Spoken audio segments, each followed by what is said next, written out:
நான் கூட யோசிப்பேன், எம்ஜிஆர் அவர்களும் மேடம் ஜெயலலிதா மேடம் அவங்களும் ஒரே வார்த்தையில சொல்லி இந்த திமுகவை காலி பண்ணாங்கல்ல.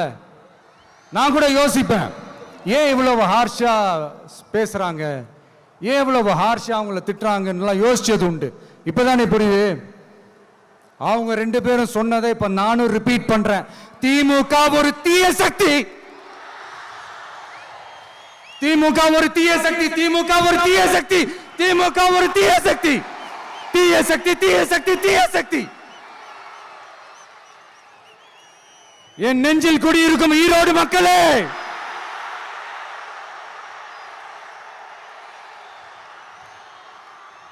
டிவிகே ஒரு தூய சக்தி. எப்படி? டிவிகே ஒரு தூய சக்தி.